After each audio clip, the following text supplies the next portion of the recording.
دعاؤں کے روپ میں ملنے والی محبتیں بہت قیمتی اثاثہ ہوتی ہیں۔ ظاہر اور باطن کا ایک جیسا ہونا اطمینان کا باعث بنتا ہے۔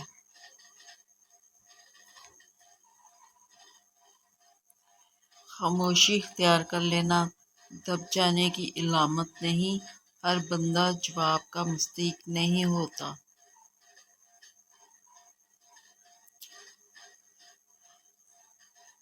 اپنے وہ ہوتے ہیں جن کو ہمارے درد کا احساس ہو، ورنہ خیریت تو راستے میں آنے جانے والے لوگ بھی پوچھ لیتے ہیں۔ آپ کے اخلاق کی قدر بھی اس وقت لوگ کریں گے جب آپ کے پاس دولت اور طاقت ہو۔ غریب کتنا ہی خوش اخلاق ہو، لوگ اس کے اخلاق کو اس کی مجبوری سمجھتے ہیں۔ حضرت علی رضی اللہ تعالیٰ عنہ: جھوٹ بول کر جیتنے سے اچھا ہے کہ تم سچ بول کر ہار جاؤ۔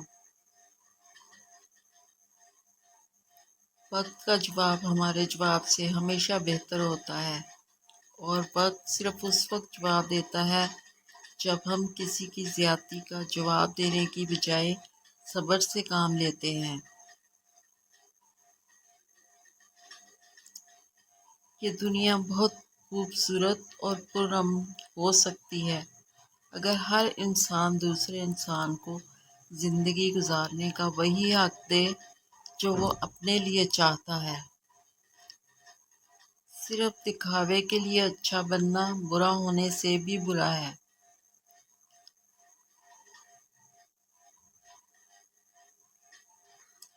کوئی سفر بھی لا حاصل نہیں ہوتا، منزل نہ بھی ملے تو راستے بہت کچھ سکھا دیتے ہیں۔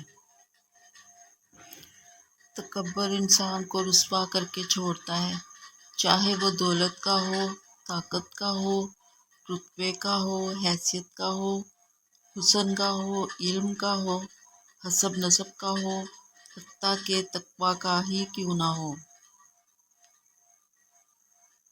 کسی کو تکلیف نہ دو، کہیں اس کا دکھ آپ کی دعاؤں کی قبولیت میں رکاوٹ نہ بن جائے۔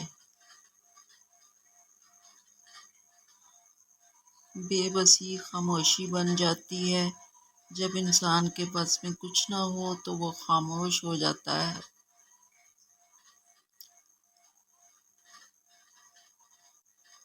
مسلمانوں کے نہ رکنے والے زوال کی وجہ یہ بھی ہے کہ ہم نے آسانیاں تقسیم کرنے کی بجائے رکاوٹیں کھڑی کرنے کا فن سیکھ لیا ہے۔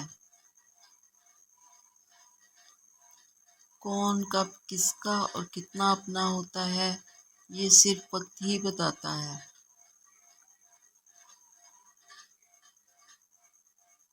جھوٹ کے بھی دو ذائقے ہوتے ہیں، خود بولو تو میٹھا، کوئی دوسرا بولے تو کڑوا۔